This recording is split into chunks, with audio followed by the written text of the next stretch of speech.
YouTube, what's going on? Today is another dark video. Sun's not up yet.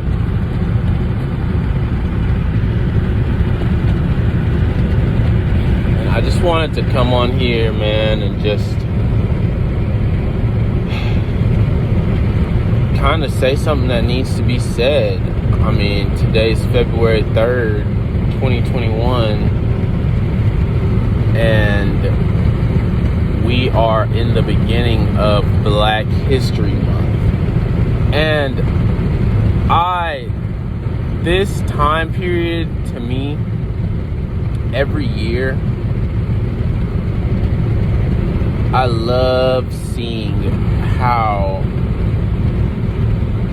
everyone wakes up during Black History Month. Everyone is just, oh man, black people this, and I'm not talking to no white people for 4 weeks, and all this other crazy stuff that people be saying.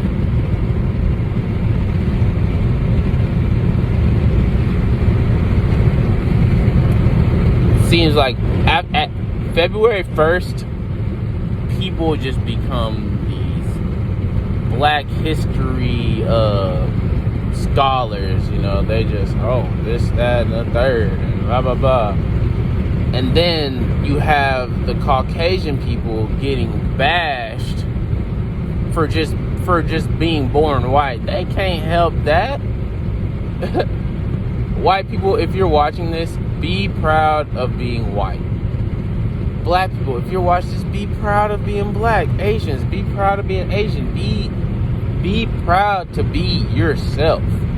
Don't ever let anyone make you think that you're any less of a person.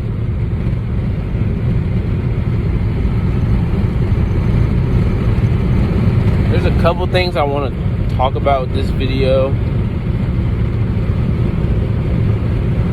First, we're going to talk about, I don't know, I'm not going to list anything. I'm just going to run through some stuff, man. This is just an off the dome video like my other ones. None of my videos are scripted.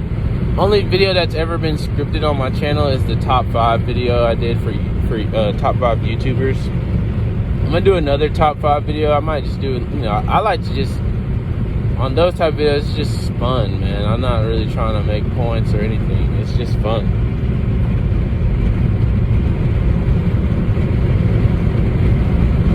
So yeah, Black History Month's here.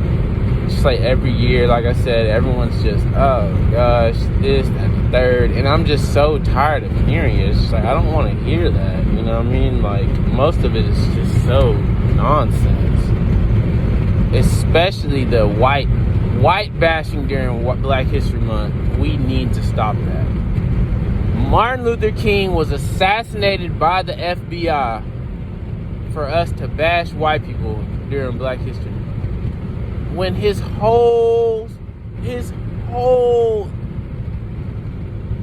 did all that marching and all that stuff so that we could stop seeing color. Can we please stop doing that? The 1% don't care nothing about color. They don't care nothing about color. The 1% who really control things, they don't care about if you white, black. So let's stop the white bashing during Black History Month. Black people, please. I don't want to hear any more. That's so ignorant too. It's Black History Month. I don't want a white person to say anything. Blah, blah, blah. See a white person with dreads, and now you get, oh my gosh, it's to me, to be honest, it's pathetic.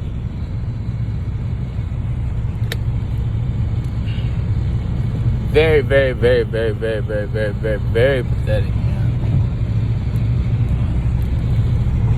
So yeah, let's stop the white bashing during Black History Month. First and foremost, I'm tired of that. Cause I grew up in a place. I was fortunate to grow up in a place where there was a lot of blacks. So I didn't have to, my whole life I've been in areas where it's primarily black. I spent most of my life in Mississippi, and the black population of Mississippi is very, very high. So all throughout high school, all throughout grade school, middle school, I was around blacks. And then when I was younger, in elementary school and growing in like young, I lived in the West Indies, where it was basically 99% black. You know, you seen a white person, like you probably see about 5 white people a year. You know what I mean? So I was fortunate to grow up around a lot of black people. So, you know, but at the same time, when I did move to Mississippi, I had a lot of white friends. I had white friends. I still have white friends. And my white friends know, hey, I love them just as much as I love my black friends. It ain't no, oh, you're white, we can't really be cool, dude. No, I've had white friends when I was younger, when I first moved to the States, and coming from an area where there was no white people, where, you know, we grew up, you know, not necessarily being taught by adults that whites were bad. We just, me and my cousins and my peers, not seeing whites at all. You know, all we're being taught is about white people in school. You know what I mean? So what do they teach you in school? White people colonize and white people do this. So we sort of had a negative view on whites. But my mom, she's from New York, so she was from America. She grew up around a lot of white people, so she always told me, don't look at nobody for their skin color. Skin color do not matter. White people are cool, Asian people are cool, everyone's cool. Don't judge people by their character, not by their skin color. You got really, really flawed charactered black people who you should not be cool with. Just because they're black, you can't rock with them because their character is not something that you align with, and it's okay. So you don't judge people based off their skin color. So that, I'm just putting that out there. But coming from the West Indies, coming from the island that I did come from, I was able to witness true black culture. And over there, it wasn't a oh, you're acting white, or oh, you not acting black. It wasn't any of that, because there was no white people to act like. Everyone acted the same, so we were all black. They had like carnival time, which is like sort of like Mardi Gras here, but it was like, you know, they would celebrate the indigenous island people, and dress like they used to dress in parade. And you'd have like, you know, live music and children and they call them steel pan bands, and it's basically like a steel trash can flipped upside down, and they would like play it like drums, and it sounds like, if you hear a steel pan, like if you hear it, like it's fire, like when they all play together, like it sounds, you know what I mean, stuff like that. So it's like, that was the culture I grew up thinking, like, okay, this is what black culture is. This is like, this feels good. This makes me feel good to be black. It makes me feel good to be an islander. But then once I come to America, and now I'm seeing what American blacks consider their culture, and it's like, wow, this is slightly counterproductive. Like, you know, NBA YoungBoy is considered black culture. You know what I mean? Like, and no disrespect to NBA YoungBoy, me personally, I really vibe with NBA YoungBoy music. Like his beat selection, his flow, his cadence is I vibe with it. It's hard. I can ride and slap it. Like I really enjoy it. But his message, I'm not able to stand behind it because it's counterproductive. Like, bro, he's literally talking about killing, doing drugs, you know, disrespecting women, all this, that, and the third, and it's things that I can't align with. But the young ones, they're not thinking that same way. They're being hyper influenced by it to a point to where if you don't align with his message, you're being outcasted, you're alienated. So it's very counterproductive, and it's no disrespect to YoungBoy. Keep doing your thing, keep making your money, do what you gotta do, you feel me? It's a capitalistic society, you know what I mean? It's dog eat dog world. If you gotta make money at the destruction of millions, then by all means destruct the millions. Like that's capitalism 101. That's the society we live in, so I can't knock them. But as a person that's actually woke and not fake woke, I understand that, yes, this is counterproductive. I can't drive to work listening to YoungBoy, drive home listening to YoungBoy. If I get to listen to music while I'm at work listening to I'm not able to live my life like that, because I understand that putting all that into my spirit, you know, I got guns on me all the time, so I'm steady listening to YoungBoy, and somebody do something out of pocket. My first thought is, let me off this dude, you know what I mean? Because I've been soaking in this YoungBoy so much, so I try to not listen to the YoungBoy too much, you know what I mean? Because he do be having me a little on edge, you feel me? So yeah, it's just, you know, like it's a YouTuber, 1090 Jake. He hit me with the little what's it called? It's like a saying that he had to learn while he was in jail. This YouTuber named 1090 Jake, and said that watch your thoughts, because your thoughts become your words. Watch your words, because your words become your actions, and then watch your actions because they become your habits. Then watch your habits because they become your destiny. It's very true. You know, you talking, then you end up doing it, and then you keep doing it. That become your habit, and then your habits is what's going to define you as a person through your whole life. Like this one cat in Indianapolis, this black kid in Indianapolis he was a Crip, he was a rapper. You know, he always in his music talking about the Draco, this Draco that, I'm sliding on the ops, Draco shooter, you know, kill with the Draco, blah blah blah blah. First time, you know, he get into an argument with his pops. Pops done kicked him out. So what the first thing he do? He grabbed the Drake and he killed his whole family. And I said, wow. It's really true. You have to really watch what you're putting into your spirit over and over and over. This man murdered his mom, his dad, 13-year-old sister, 18-year-old brother, his brother, old lady was pregnant, so you know the baby dead. Then he went to shoot his 15-year-old brother, shot him about 3 times with the Drake, but he survived. And now he locked up, whole family dead, little brother ain't got no family at all. So what good came from that? What good is coming from that? So like that, it's Black History Month. We have to identify these things. Identify that, yo, the subculture that we have as blacks is counterproductive. Okay, just think about it. Okay, I just had 2 sons, 2 twin boys. And my kids, they're probably gonna end up growing up in Mississippi. They're probably gonna be influenced by this subculture. And what am I supposed to do? Tell my kid, oh man, don't listen to rap music. You know, that's just gonna make you a bad person. Man, they're not trying to hear that. Everywhere they go, it's rap music playing. And I wouldn't want my kids to not listen to rap. Rap goes hard.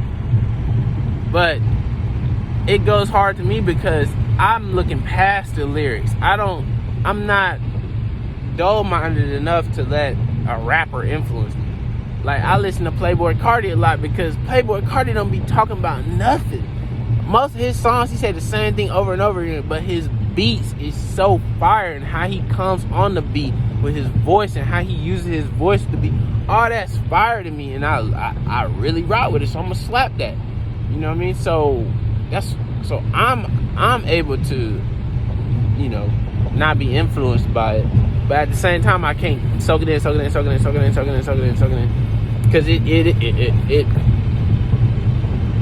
I'm hearing these lyrics, you know, shoot a nigga, shoot, kill. I'm hearing these lyrics soaking in. Even though my mind is strong enough to look past it, it's slowly seeping into my spirit so I can become influenced. So what am I to do with my children? And it's not only gangster rap, it's the whole, okay, perfect example.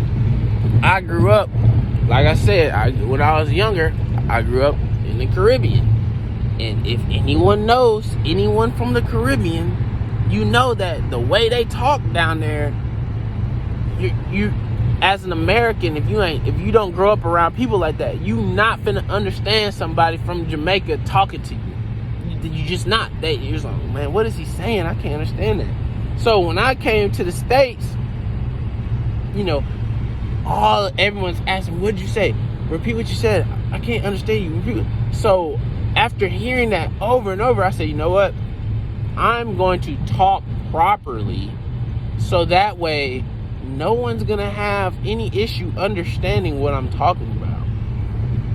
So the repercussions from that became, oh man, you're talking like you're white, you're acting white, because I started to formulate my words properly. You know, I sort of picked up a Southern dialect, but for the most part, I spoke proper English because my mom, like I said, my mom's from New York. So even though my daddy's an islander, I was, you know, my mama raised me, both my parents raised me, but my mama was around more, so my mama speaks very properly, because people in New York, they, you know, people from New York and people from like Florida and Cali, like those people, they don't really talk like how people from Mississippi talk. They talk very, you know, they say their words proper. So I had to deal with that in school, speaking properly, and people being like, oh man, oh, you're talking white, you're not black, you white. And knowing that my children are gonna have to go through that is so, it's heartbreaking to know that, wow, society's automatic, you know, unless I tailor make my children's peer group, their peers are going to look down on them for wanting to speak properly, which is productive because it better suits them for the working environment. If you're at a job and you're trying to get your point across, but no one can understand you because you speak with too much vernacular, how is that productive in a job? How are you gonna have a decent job other than like McDonald's or something, talking like you super ghetto, you know what I mean, super hood, just talking straight vernacular, 100%. Like, bro, you gotta be able to turn that on and off. Like when you in the streets, yeah, that's all good and gravy, you know, you on your street, you talk how you want. But once you go into the work environment, or you go into a job interview and they get to asking you these questions, if you're not able to speak properly, or you're speaking with all this vernacular, they're gonna say, you know what, they're gonna be kind of iffy on hiring you just off the how you talk. It's not prejudice, it's just business. It's less productive if you have to repeat yourself or someone has to translate what you're saying. You're wasting time once you're working and you're doing that. So it kind of blew my mind once I sat back and realized that, wow, you know, like, unless I, like I said, tailor make my children's peer group, which is not gonna happen. You know, I want my kids to grow up normal. I want them to have normal friends. I want them to get picked on for talking normal.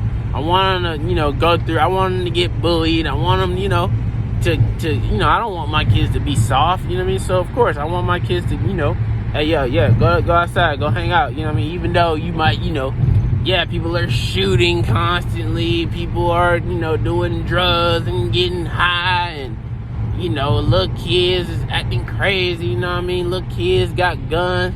You 13, you 12, 13, and all your homeboys got guns, big guns. That is a reality where I live at. Kids getting their first murders, they killing their first person when they 12, 13. Time you 15, 16, you done killed a few people. So, you know what I'm saying? It's not I don't want my kids to not be comfortable enough to go outside, or I don't want to tell my kids, oh no, don't go outside because XYZ. I don't want you to end up no thug. I don't want you to end up a gangbanger. I don't know. It's gonna be difficult because they're not gonna be. I'm probably not gonna be fortunate enough to let my kids live on the same island that I lived at when I was younger. Getting molded, so that way they can understand that black culture isn't rap music and dreadlocks and cornrows. That is not black culture. Fried chicken and chitlin, that ain't black culture. You know what I mean? Like that, no, that's not black culture. But in America, that is black culture. So my children are probably not going to be able to distinguish that because they're not going to be as culturally relative as I am. Or I was at that age. I moved to America when I was like 8, 9. So by that time, 8, 9-year-olds, they're able to distinguish one thing from the next. You know what I mean? So hopefully, and I'm 100% sure it's not gonna happen because my children's mom she's very anti-family and stuff like that. So it's not, my children will never be able to spend a lot of time with their grandparents and be around distinguished black people. You know what I mean? Like, it ain't gonna happen unless the light bulb flips on in their mom's head. It ain't gonna happen. I definitely know that she ain't gonna send them to the islands. Like, I remember being on my first plane by myself when I was like a little kid. You know what I mean? Going to the islands, visiting my grandpa, you know what I mean? Not on the plane with my mom and dad. Just, they give you like an escort when you're that young on a plane. So, yeah, man. I just wanted to come in and say that, man. The whole like Cardi B, okay. Like I said about YoungBoy, go for Cardi B, make your music. Megan Thee Stallion, make your music. You know what I mean? If you want to talk about wet WAP, you want to talk about sucking and doing this, that, and the third, and scheming niggas out of money and all that, do it. If that's what sells, do it. But understand that there's a large percentage of 12-year-old girls and under that are listening to your music. And society's already built for everyone to fail. So let's just look at this for example. Look at how life was. Let's in the 60s, in the 40s, in the 30s, in the 20s. These folks is fresh off slavery. So to them, working is not stigma. Working is not a bad thing. Getting government support, there's a huge stigma with that back in the day. Oh, you're on welfare. Ooh, oh my gosh. Oh, you're on welfare. Oh, you're getting food stamps. Oh my gosh. Wow. I can't believe that. Oh, wow. Really? But what's the result of that? The result of that is unemployment rates really low. The result of that is single parent homes is significantly lower. Now that the welfare state is in place and you're incentivized to fail, what do we see? We see a spike in negative statistics, such as single parent homes and teen births and all this other stuff. And unemployment is so high because once you get a job and you start making this much money or seeing this much financial success, we will strip you of your benefits.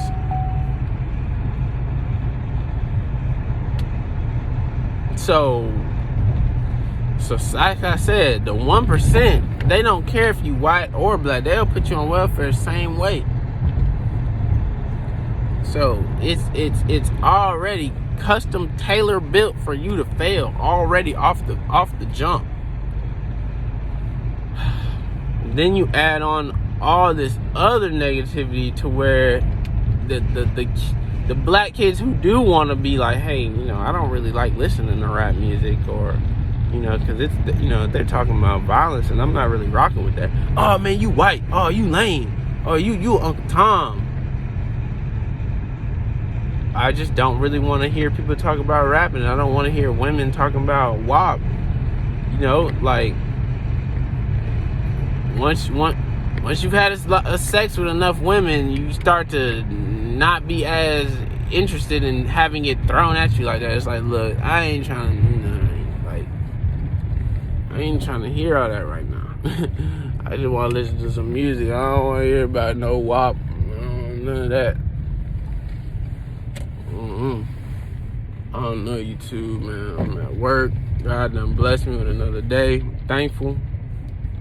Y'all should be thankful too. And just stay safe out there, you know what I mean? Don't be discouraged because the way the world is set up, it is what it is. It is what it is. It ain't gonna change no time soon. I just wanted to come on and bust y'all upside the head with that little quick one. It was a little quick one with it, 30 minutes. But yeah, y'all be safe, man.